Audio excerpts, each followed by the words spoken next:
the MAC championships, and BG is ready for war. BG fans got a chance to preview the Falcons' new fast-paced system, and the team definitely put on a show. The game and rules of Quidditch are the same as in Harry Potter. The only difference is there's no flying. That's right. The Falcons play host to the Ohio University Bobcats tonight. The Falcons season has been a little shaky, but they look to send their seniors off with a win tonight. Welcome back to 13 ABC Action Sports. I'm Jackie Elliott. First up, Chris Jans knows a thing or two about the dance. He's not too shy to make a move even with everyone out there watching. He's doing the running man over to Bowling Green. Fresh off 3 straight appearances in the NCAA tournament with Wichita State, Chris Kingston introduces his new basketball coach, the 16th in BG history, Chris Jans. I'm not firmly entrenched in this is how we're going to play, especially on offense. The longer I've done this, the more I've understood that you've got to adjust to the players. You know, I'll have a system, but I'm not just so system-oriented where we're not going to change. I think you're a fool if you do that. You've got to adjust to the talent, you know, that you have in that particular year. There were a number of qualified candidates, just in my opinion, and in this case it kind of counted that Chris rose to the top. And speaking of rising to the top, Jans is giving up the good life with the Shockers, where cutting down the nets is the norm. But on the bright side, Chauncey Orr, one of the team's best players, plans to stick around after his dad brought him into the program. I see no problem with staying here, and you know, I build relationships.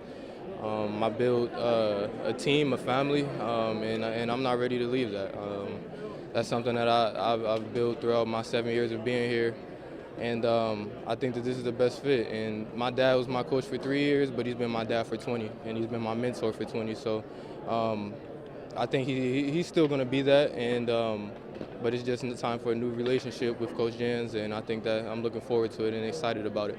So well spoken. The Blue Jackets want exactly what the Red Wings have. You know what that is? A spot in the playoffs. Detroit takes that chance away with a 4-3 win in Columbus.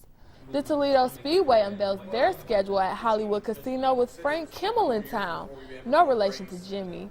April 12th is the opener, and Menards is back, sponsoring the 200-lap ARCA race in May. Davey Hamilton brings the fastest sprint cars in the sport to town on July 2nd.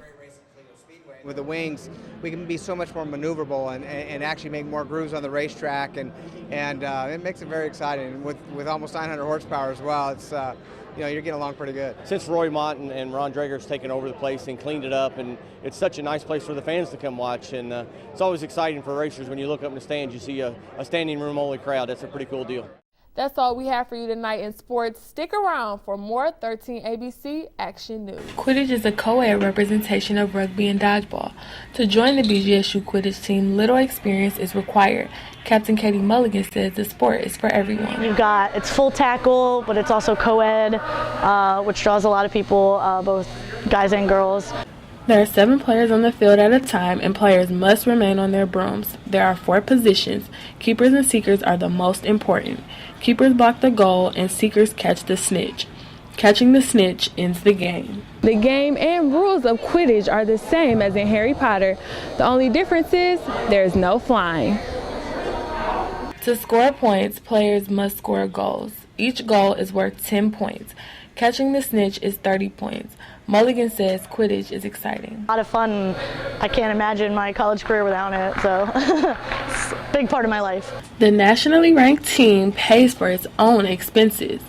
Next year, the team will be financially supported by the university.